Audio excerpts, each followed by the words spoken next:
السلام علیکم ورحمۃ اللہ وبرکاتہ۔ الحمد للہ رب العالمین والصلاة والسلام علی سید الاولین والآخرین نبی الانبیاء والمرسلین وعلی آلہ واصحابہ ومن تبعہم بإحسان الی یوم الدین، اما بعد فقد قال اللہ تعالی انما يريد الله ليذهب عنكم الرجس اهل البيت ويطهركم تطهيرا، صدق الله العظيم وصدق رسوله النبي الامين الكريم ونحن على ذلك لمن الشاهدين والشاكرين۔ اللہ جل شانہ فرماتے ہیں انما يريد الله ليذهب عنكم الرجس اهل البيت، اللہ تو یہ چاہتا ہے کہ اے اہل بیت تم سے ناپاکی کو دور کر دیا جائے اور تمہیں پاک و منزہ کیا جائے۔ حضرت عبداللہ ابن عباس سے روایت ہے کہ ارشاد باری تعالی انما یرید اللہ لیذہب عنکم الرجس اہل البیت حضور اکرم صلی اللہ علیہ وسلم کی ازواج مطہرات کے حق میں نازل ہوئی۔ حضرت کریمہ نے کہا جو چاہے اس کا اطلاق اپنی اہل پر کرے، یہ آیت تو حضور اکرم صلی اللہ علیہ وسلم کی ازواج مطہرات کے حق میں نازل ہوئی۔ حضرت عروہ رحمۃ اللہ علیہ سے روایت ہے کہ اہل بیت سے مراد حضور اکرم صلی اللہ علیہ وسلم کی ازواج مطہرات ہیں۔ یہ آیت حضرت عائشہ صدیقہ رضی اللہ تعالی عنہا کے حق میں نازل ہوئی ہے۔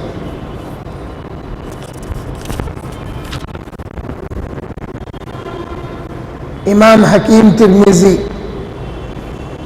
امام طبرانی، امام مردوی، ابو نعیم اور بیہقی رحمہم اللہ نے دلائل میں حضرت عبداللہ ابن عباس سے روایت نقل کی ہے کہ رسول اللہ صلی اللہ علیہ وسلم نے فرمایا اللہ تعالیٰ نے مخلوق کو دو حصوں میں تقسیم کیا، مخلوق کو دو حصوں میں تقسیم کیا، مجھے اس میں سے بہتر حصے میں رکھا۔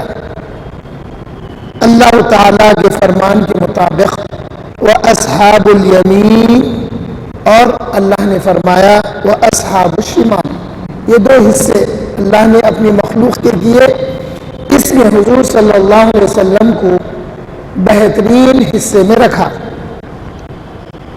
حضور فرماتے ہیں کہ وہ اصحاب الیمین اور وہ اصحاب الشمال کا یہی مطلب ہے، میں اصحاب یمین میں سے ہوں اور میں اصحاب یمین میں سے بہترین میں ہوں۔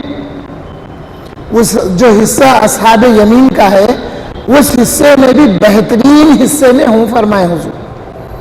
پھر دونوں قسموں کو مزید 3 حصوں میں تقسیم کیا، اس میں اللہ جل شانہ نے۔ حضور فرماتے ہیں اور مجھے ان 3 میں سے بہترین میں رکھا،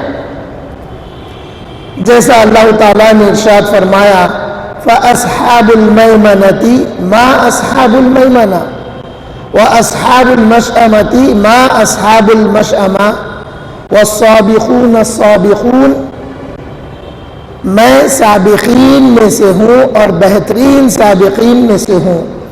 پھر ان 3 قسموں کو مختلف قبائل میں تقسیم کیا اور مجھے حضور فرماتے ہیں اور مجھے بہترین قبیلے میں رکھا۔ اللہ تعالیٰ کا اس فرمان کا یہی مقصد ہے وَجَعَلْنَاكُمْ شُعُوبًا وَقَبَائِلَ لِتَعَارَفُوا ان اکرمکم عند اللہ اتقاکم۔ حضور فرماتے ہیں میں اولاد آدم میں سے سب سے زیادہ متقی ہوں اور اللہ تعالیٰ کی بارگاہ میں سب سے معزز ہوں، یہ کوئی فخر کی بات نہیں ہے۔ پھر اللہ تعالیٰ نے قبائل کو بیوت میں تقسیم کیا، پہلے قبیلے بنے، اس کے بعد میں گھر بنے یعنی خاندان بنے، اور مجھے ازروئے بیت، ازروئے خاندان بہترین گھر میں رکھا۔ پھر اللہ تعالیٰ کے فرمان کا مطلب یہی ہے انما یرید اللہ لیذہب عنکم الرجس اہل البیت ویطہرکم تطہیرا۔ امام ابن جریر اور ابن ابی حاتم رحمہم اللہ نے حضرت قتادہ کا یہ قول نقل کیا کہ یہ اہل بیت ہیں جنہیں اللہ تعالیٰ نے گناہ سے محفوظ رکھا اور اپنی رحمت کے ساتھ خاص کیا۔ اس آیت کی روح سے حضور صلی اللہ علیہ وسلم کے والدین، آبا و اجداد کا ذکر خیر معلوم ہوتا کہ اللہ نے ان کو پاک، صاف اور منزہ رکھا شرک سے، اس لیے کہ حضور صلی اللہ علیہ وسلم کے تمام آبا و اجداد موحدین تھے۔ یہاں پر یہ بات سمجھ میں آتی ہے۔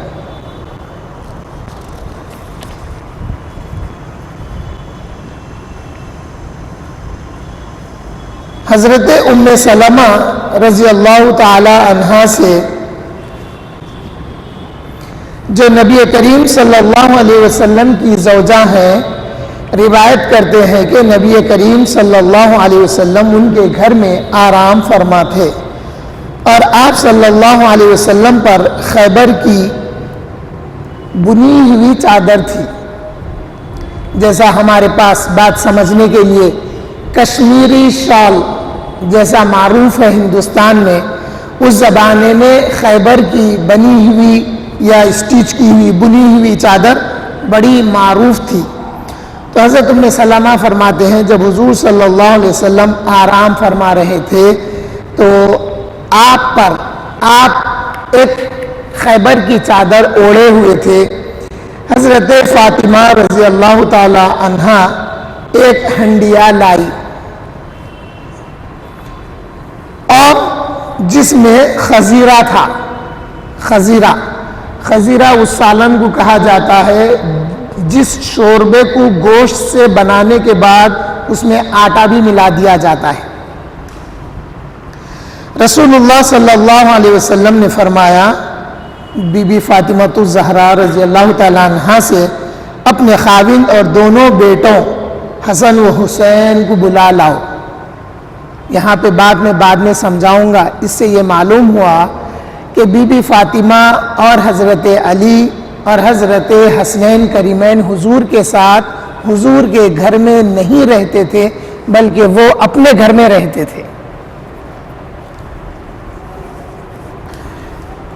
حضور صلی اللہ حضرت فاطمہ رضی اللہ عنہا انہیں بلا لائیں اس اسنا میں کہ وہ کھانا کھا رہے تھے۔ اب جو سالن، جو کھانا، جو خزیرہ لایا گیا تھا وہ تناول فرما رہے تھے۔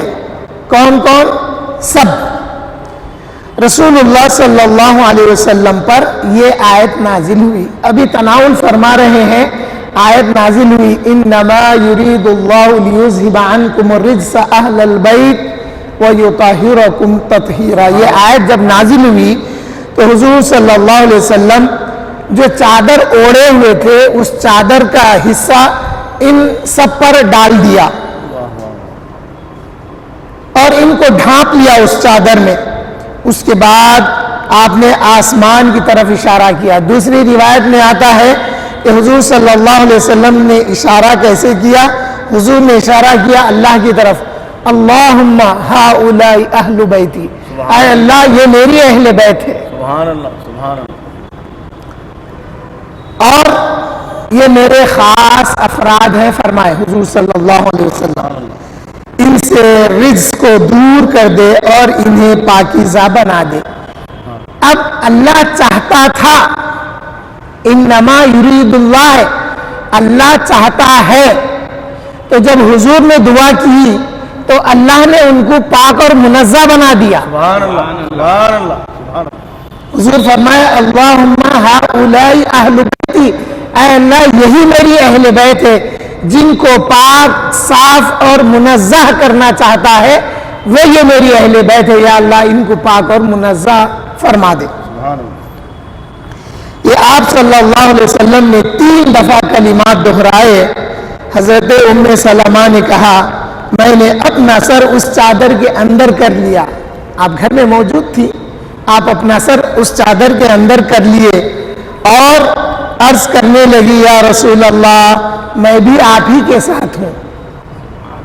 تو حضور صلی اللہ علیہ وسلم نے فرمایا اے ام سلمہ تم تو خیر پر ہو.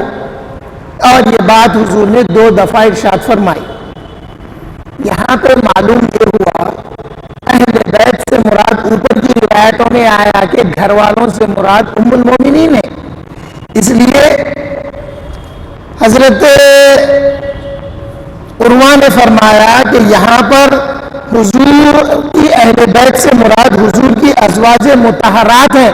اور خاص کر یہ آیت حضرت عائشہ صدیقہ رضی اللہ تعالی عنہا کے لیے نازل ہوئی کیونکہ آپ کے لیے میں سمجھتا ہوں کیونکہ آپ کے لیے تہمت لگائی گئی تھی. تو اس وقت اللہ نے اس تہمت لگانے والوں کے لیے عتاب نازل کیا.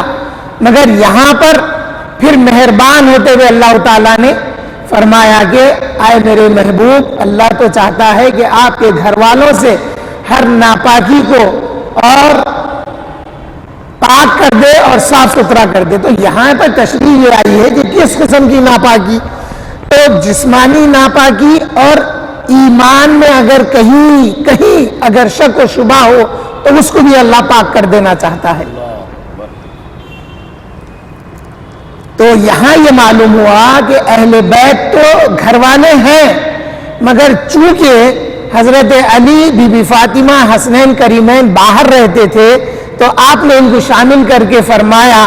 تو ہماری سمجھ میں آ گیا کہ ہم اب بھلے علی باہر رہتے ہیں مگر حضور نے جب اپنے اہل میں شمار کر لیا تو ہم ایمان لاتے ہیں کہ مولا علی بی بی فاطمہ حسنین کریمین بھی حضور کی اہل میں ہی ہیں کیونکہ حضور نے فرمایا. اب لوگ دیکھ کے یہ نہ سمجھے, اب بحث و تکرار میں نہیں پڑھنا کہ یہاں پر مراد اہل بیت سے مراد ازواج مطہرات ہیں. علی تو باہر رہتے تھے, بی بی فاطمہ تو گھر کے باہر نہیں رہتے, تو باہر ہیں مگر حکم میں شامل اہل بیت کے ہیں. یہ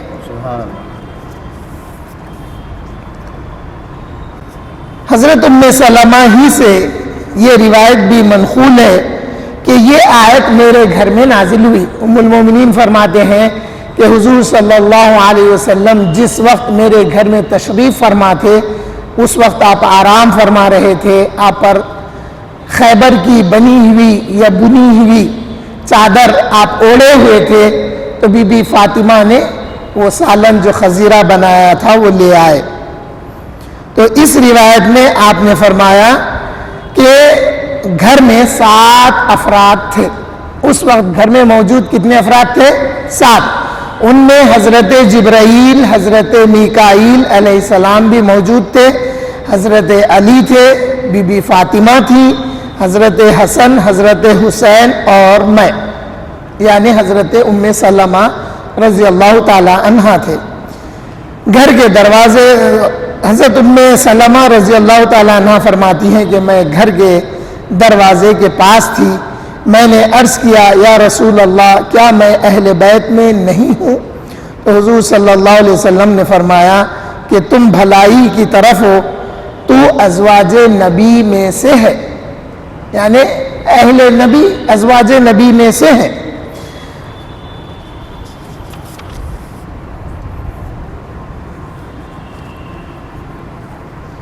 حضرت واصلہ ابن اسقعی رضی اللہ تعالی عنہ رحمۃ اللہ علیہ سے روایت منقول ہے کہ رسول خدا صلی اللہ علیہ وسلم حضرت بی بی فاطمۃ الزہرا رضی اللہ تعالی عنہا کے پاس آتے جبکہ آپ کے ساتھ حضرت حسن, حضرت حسین اور حضرت علی تھے. یہاں تک کہ رسول اللہ صلی اللہ علیہ وسلم گھر میں داخل ہوئے. حضور صلی اللہ علیہ وسلم نے حضرت علی اور حضرت فاطمہ کو اپنے قریب کیا, ان دونوں کو اپنے سامنے بٹھایا. اس کو حضرت علی اور حضرت فاطمہ رضی اللہ عنہما علیہم السلام کو. حضرت حسن اور حضرت حسین کو اپنے دونوں رانوں پر بٹھایا اور پھر ان پر کپڑا لپیٹ لیا, جبکہ میں ان کے باہر تھی. ام سلمہ رضی اللہ تعالی عنہ باہر تھی. اب ایک سوال یہ ہے، حضرت ام سلمہ باہر کیوں تھی؟ جب علی آئے تو ام سلمہ باہر کیوں تھی رضی اللہ عنہ؟ تو دوسری روایت سے معلوم ہوتا کہ ام سلمہ رضی اللہ تعالی عنہ حضرت علی سے گوشہ کرتے تھے. آپ حجاب میں رہتے تھے، اس لیے آپ قریب نہیں آئے. اب اندازہ لگائیے، نعوذ باللہ من ذالک، یہ اس بات کو سننے کے بعد دوسرے طرح کے ذہن نہیں بنانا جیسا رافضیوں میں اور شیعوں میں ہے. حجرہ مبارک اس زمانے میں جو بھی تھا، چھوٹا سا حجرہ تھا.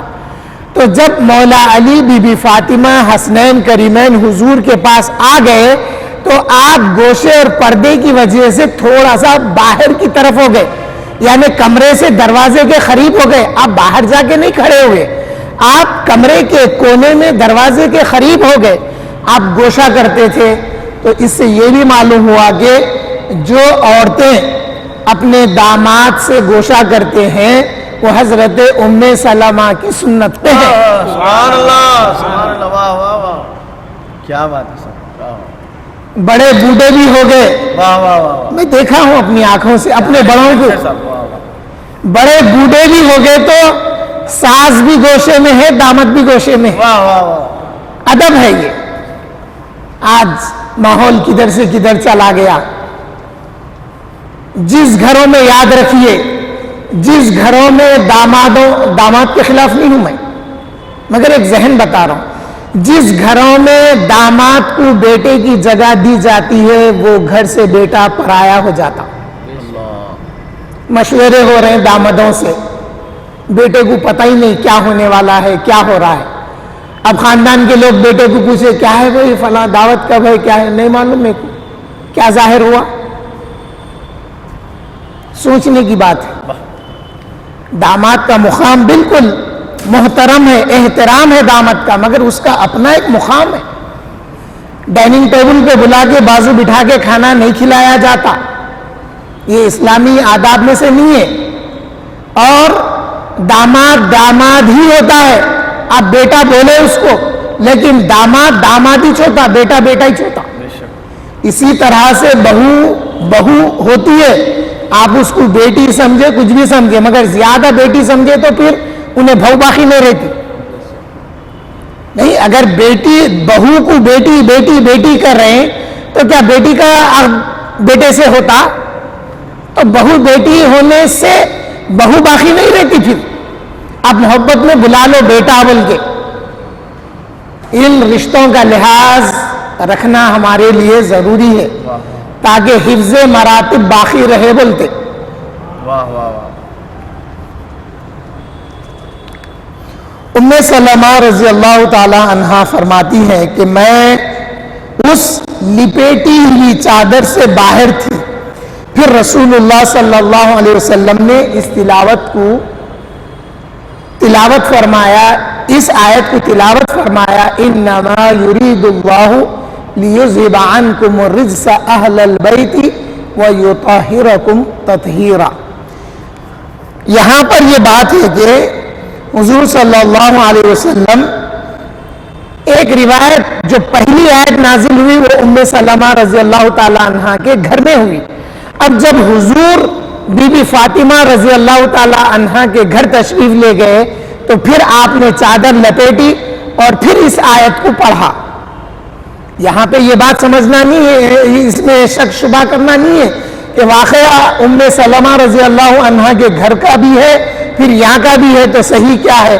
تو سیدھی بات ہے سمجھنے کی، پہلا واقعہ وہ ہے، دوسرا واقعہ یہ ہے. یہ ہے تطبیق. دونوں حدیثوں کو سمجھیں گے کیسا؟ ہمارے پاس جیسا میں بتاتا ہوں، ہمارے اسلاف سے ہم کو اختلاف نہیں ہے. ہمارے اسلاف سچے ہیں، سچے تھے، وہ جو کہیں گے انہوں نے سچائی کو قبول کیا ہے، ہم ان کی کہی ہوئی بات کو سچ مانتے ہیں. بے شک، سبحان اللہ. اب آئیے، امام مسلم نے اپنی صحیح مسلم میں جو روایت کی ہے، حضرت زید بن ارقم رضی اللہ تعالیٰ عنہ سے روایت منقول ہے کہ رسول اللہ صلی اللہ علیہ وسلم نے فرمایا، میں اپنے اہل بیت کے بارے میں تمہیں اللہ کا واسطہ دیتا ہوں۔ حضرت زید سے پوچھا گیا آپ کے اہل بیت کون ہیں؟ تو حضرت زید بن ارقم نے جواب دیا آپ کی ازواج مطہرات اہل بیت میں سے ہیں، لیکن آپ کے وہ اہل بیت جن پر بعد میں صدقہ حرام کیا گیا وہ حضرت علی کا خاندان، حضرت عقیل کا خاندان، حضرت جعفر کا خاندان اور حضرت عباس کا خاندان ہے۔ تو معلوم یہ ہوا یہ جو اہل بیت ہے ان کو صدقہ اور زکوٰۃ وغیرہ دینا منع کیا گیا، کیونکہ یہ مال کا میل قرار پاتا ہے، اس لیے یہ بھی دینے سے ان کو منع کیا گیا ہے۔ تو پھر ان کے ساتھ کیا کیا جائے؟ ان کے ساتھ اپنی حلال کمائی، خون پسینے کی گاڑی کمائی سے ان کی خدمت کرنا۔ سبحان اللہ۔ ہمارے اندر یہ جذبے باقی تھے، گاؤں میں آل رسول صلی اللہ علیہ وسلم اکثر ہوا کرتے ہیں۔ دیکھیے آپ جس گاؤں میں بھی جائیں گے وہاں کوئی سید زادے کی خبر ہوتی اور ان کے خاندان والے ہوتے ہیں، تو گاؤں والوں کا ماحول یہ تھا عید کے دن کا پکوان یا خاص فاتحہ کے موقعوں کا پکوان ہوتا، یا کوئی اناج آتا موسم کا یا کوئی پھل آتا موسم کا، تو سب سے پہلے وہ جو سید گھرانہ تھا ان کے پاس بھیج کر اپنے لیے سعادت مندی سمجھتے تھے کہ پہلے وہ کھائیں پھر ہم کھائیں۔ یہ چیزیں تھی، دھیرے دھیرے بدعقیدوں نے ان چیزوں کو ختم کر دیا، وہ باتیں ہمارے میں اثر کر گئی۔ آج ہم سے ان سیدوں کا ادب اور احترام ویسا باقی نہیں رہا جیسے ہمارے بڑے تھے۔ بڑوں کا یہ عالم تھا اگر کسی گلی سے سید زادہ جاتا تو بازو تھوڑا ہٹ کے جگہ بناتے تاکہ وہ چلا جائے اور رک کے ادب سے ان کو سلام کرتے تھے۔ آج کیا ہو گیا؟ آج ہم سری کا معاملہ آ گیا۔ میں اور ان کی طرح بے ادبی کے الفاظ نہیں بولتا، ہم سری کا معاملہ آ گیا۔ نہیں، حضور صلی اللہ علیہ وسلم فرماتے ہیں کہ میں تمہیں اللہ کا واسطہ دیتا ہوں میرے اہل بیت کے ساتھ۔ یہ تو آپ نے حیات مبارکہ میں اس آیت کے نزول پر فرمایا نا، پھر آپ صلی اللہ علیہ وسلم اس دنیا سے پردہ فرمانے سے پہلے بھی فرمائے میں تم میں دو چیزیں چھوڑے جا رہا ہوں، اگر ان دو چیزوں کو تم اچھے سے تمسک کر کے رکھو گے، یعنی تم اس کو پکڑ کے رکھو گے تو تم گمراہ نہ ہوگے۔ ایک اللہ کی کتاب ہے اور ایک میری اطاعت ہے، یا پھر اہل بیت کا بھی ذکر آیا ہے۔ حضور نے فرمایا کہ یہ دو ایسے ہیں یہ دو جدا نہیں ہوں گے یہاں تک کہ مجھ سے حوض کوثر پہ آ کے ملیں گے۔ تو معلوم یہ ہوا اہل بیت کے ساتھ قرآن ہے اور قرآن کے ساتھ اہل بیت ہے۔ اب اس کو ایسے یوں نہیں سمجھ لینا قرآن کے ساتھ قرآن ان کے ساتھ نہیں، مطلب کیا ہے؟ اگر قرآن کی تفسیر دیکھنا ہے، قرآن پہ عمل پیرا دیکھنا ہے تو میرے اہل بیت کو دیکھنا، اور اگر میرے اہل بیت کو دیکھو کوئی عمل کرتے ہوئے تو وہ عمل قرآن کے حکم سے ہٹ کے نہیں ہو سکتا۔ یہ معنی ہے یہاں پر۔ پھر حضور فرمائے کہ تم اگر قرآن کو بھی تھامے رکھو گے اور میری اہل بیت کو بھی تھامے رکھو گے تو پھر تم گمراہ نہیں ہوگے۔ اسی لیے حضور فرمائے کہ میں تمہیں اللہ کا واسطہ دیتا ہوں، اور ایک موقع پہ فرمایا کہ میرے بعد تم سنبھل کے رہنا، تم اپنے آپ کو میری اہل بیت کے ساتھ کیسا رکھو گے اس کا خیال رکھنا، کیونکہ مجھ سے آ کے ملنا ہے تم کو، میں پوچھوں گا تم نے میرے اہل بیت کے ساتھ کیسا رویہ رکھا۔ حاضرین محترم، اسی کی بنا پر اللہ تعالیٰ روز قیامت فرمائے گا وَقِفُوهُمْ إِنَّهُمْ مَسْئُولُونَ۔ جب حساب کتاب ہو جائے گا، جنت میں جانے والے جب جنت میں جا رہے ہوں گے، اہل جنتیوں سے پوچھا جائے گا، جہنمیوں سے پوچھنا کیا ہے؟ جہنمیوں سے سوال نہیں ہوگا، جن کے حق میں جنت میں داخل ہونے کا مزدہ ملے گا، ان سے اللہ فرمائیں گے وَخِفُوهُمْ إِنَّهُمْ مَسْئُولُونَ، ان کو روک لو، ابھی ان سے کچھ پوچھا جانا باقی ہے۔ تو سوال ہوگا کہ تم میرے محبوب کے بتائے ہوئے قول پر عمل کیا، دنیا میں کیسا رویہ رکھا، یہ سوال ہوگا۔ اور پھر مولا علی کرم اللہ وجہہ کی ولایت کے متعلق بھی سوال ہوگا کہ تم علی کی ولایت کو مانتے تھے یا نہیں مانتے تھے۔ وَخِفُوهُمْ إِنَّهُمْ مَسْئُولُونَ کی تفسیر میں کیا آیا ہے کہ مولا علی کی ولایت کے متعلق پوچھا جائے گا کہ تم علی کی ولایت کو مانتے تھے یا نہیں مانتے تھے۔ یہ سوالوں کی بنا پر جنت کی طرف قدم آگے بڑھیں گے اگر جواب صحیح ہوا تو، ورنہ نمازیں پڑھ کے، حج کر کے، زکوٰۃ ادا کر کے جنت میں جانے کے قابل تو ہو گئے، مگر جنت میں جانے کی اجازت اس وقت ملے گی جب اہل بیت کے ساتھ ہماری وفاداریاں باقی رہی تو۔ سبحان اللہ، سبحان اللہ۔ جو وفاداری رسول اللہ صلی اللہ علیہ وسلم نے اہل بیت کے ساتھ سکھائی ہے، اس وفاداری کی وفا کریں گے تو پھر جنت میں داخل ہوں گے۔ اس لیے کہ حضور صلی اللہ علیہ وسلم نے ایک موقع پہ فرمایا تھا کہ جنت میں اے علی، کیا تم اس بات سے راضی نہیں ہے کہ جنت میں جب دسترخوان لگایا جائے گا تو اس دسترخوان پر میرے ساتھ تم ہوگے، میری بیٹی میری شہزادی فاطمہ ہوگی، حسنین کریمین ہوں گے، اور تمہارے اور میرے چاہنے والے بھی ساتھ ہوں گے۔ سبحان اللہ، سبحان اللہ، سبحان اللہ، واہ واہ واہ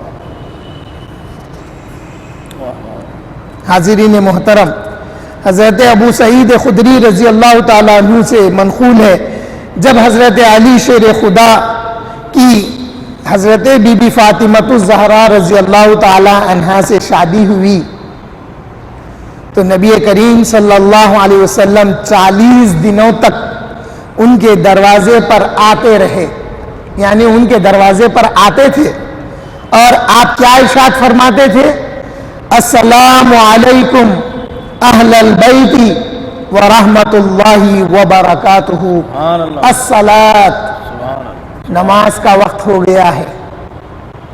تو یہ کب تک؟ 40 دن تک۔ ایک روایت میں حضرت ابو سعید خدری فرماتے ہیں تو حضرت ابو سعید خدری نے 40 دن تک دیکھا ہے تو انہوں نے 40 دن کا ذکر کیا۔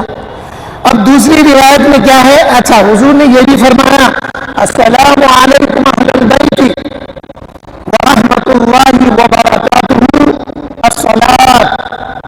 اس کے بعد میں حضور فرمائے اللہ تعالیٰ آپ پر رحم فرمائے، جو تم سے جنگ کرے میں اس سے جنگ کرنے والا ہوں، اللہ، اور جو تم سے صلح کرے میں ان سے صلح کرنے والا ہوں۔ سبحان اللہ۔ تو حضور صلی اللہ علیہ وسلم نے اہل بیت کے چاہنے والوں کو یہ پیغام دیا کہ حضور اس سے جنگ کریں گے جو اہل بیت سے جنگ کرے، تو اہل بیت کا چاہنے والا بھی اس سے جنگ کا اعلان کرتا ہے جو اہل بیت سے جنگ کرتے ہیں، سبحان اللہ، کرتے رہے مر گئے، ان سے بھی ان کو بھی اعلان ہے، اور جو آج اہل بیت کے خلاف بولتے ہیں ان کے لیے بھی اعلان ہے، اور ان کے لیے بھی اہل بیت کے چاہنے والے اعلان کرتے ہیں کہ جیسے رسول اللہ نے تم سے اعلان جنگ کیا ہے ہمارا بھی اعلان ہے تمہارے سے جنگ کا۔ اور پھر حضور صلی اللہ علیہ وسلم نے فرمایا اے میری اہل بیت، جو تم سے صلح کرے گا میں اس سے صلح کرنے والا ہوں۔ تو یہاں پر دو حضرات نے، امام حسین نے یزید سے جنگ کی تو ہم بھی یزیدیوں سے صبح قیامت تک جنگ کا اعلان کرتے ہیں، اور امام حسن نے حضرت امیر معاویہ رضی اللہ تعالیٰ عنہ سے صلح کیا تو ہم بھی ان کی صلح کو مانتے ہیں اور ہم ایمان رکھتے ہیں، اور ہم امام حسن کو حق پہ سمجھتے ہیں، کیونکہ حضور نے فرمایا تھا یہ میرا وہ نواسا ہے جو دو مسلمانوں کے بڑے گروہ کے درمیان جب اختلاف ہوگا تو یہ میرا نواسہ صلح کرائے گا۔ سبحان اللہ، بے شک ہم حضور کے قول پر ایمان لاتے ہیں اور امام حسن کے اس عمل کی تصدیق کرتے ہیں کہ اے امام حسن آپ حق پر ہیں، بے شک۔ آپ سچ ہیں، حضور نے جس بات کی پیش گوئی فرمائی وہ آپ ہی ہیں۔ بے شک، سبحان اللہ۔ حضرت ابو حمراء سے روایت ہے کہ میں نے مدینہ طیبہ میں 8 مہینے تک حضور صلی اللہ علیہ وسلم کے اس عمل کو یاد کیا۔ آپ جب بھی صبح کی نماز کے لیے آتے تو حضرت علی شیر خدا کے دروازے پر آتے، اپنا ہاتھ دروازے کے پہلوؤں پر رکھتے، فرماتے الصلاۃ۔ سبحان اللہ، سبحان اللہ۔ اب یہاں پہ ایک بات سمجھ میں آتی ہے، آپ اپنا دست مبارک دروازے کے پہلوؤں پر رکھتے تو پہلو، دروازے کے پہلو کیا ہوتے ہیں؟ چوکھٹ، ایک سیدھی چوکھٹ، ایک بائیں چوکھٹ۔ حضور صلی اللہ علیہ وسلم اس دروازے پر اپنے 2 دست مبارک رکھ کے فرماتے الصلاۃ، الصلاۃ، نماز کا وقت ہو گیا ہے۔ یہ بار بار نمازی کو کیوں یاد دلائے اہل بیت کو؟ تو معلوم ہوا حسین کربلا میں ایک ایسی نماز پڑھیں گے جو صبح قیامت تک اسلام کو باقی رکھنے کے لیے کافی ہو جائے گی۔ سبحان اللہ، سبحان اللہ، سبحان اللہ۔ حضرت عبداللہ ابن عباس رضی اللہ تعالیٰ عنہ سے منقول ہے کہ ہم نے 9 مہینے تک رسول اللہ صلی اللہ علیہ وسلم کو دیکھا کہ آپ ہر روز ہر نماز کے وقت حضرت علی شیر خدا رضی اللہ تعالی عنہ کے دروازے پر تشریف لاتے اور ارشاد فرماتے السلام علیکم ورحمۃ اللہ وبرکاتہ۔ اے بیت والو، ترجمے میں اے بیت والو، اللہ تعالیٰ تم پر رحم فرمائے، نماز کا وقت ہو گیا ہے۔ یہ ہر روز 5 نمازوں کے وقت ایسا کیا کرتے تھے حضور صلی اللہ علیہ وسلم۔ یہ وہ اہل بیت ہیں جن سے اللہ تعالیٰ نے ظاہری ناپاکی اور باطنی ناپاکی سب کو دور کر دیا ہے۔ اس اہل بیت میں حضور صلی اللہ علیہ وسلم کے آبا و اجداد شامل ہیں، امہات المومنین شامل ہیں، خاص کر مولا علی کرم اللہ وجہہ، بی بی فاطمۃ الزہرا، حسنین کریمین شامل ہیں۔ حاضرین و سامعین، اس آیت مبارکہ سے معلوم ہوا کہ اللہ تعالیٰ نے حضور صلی اللہ علیہ وسلم کے آبا و اجداد اور ازواج مطہرات اور مولا علی کرم اللہ وجہہ اور بی بی فاطمۃ الزہرا، حسنین کریمین اور حضرت عقیل ابن ابی طالب، حضرت جعفر ابن ابی طالب اور حضرت عباس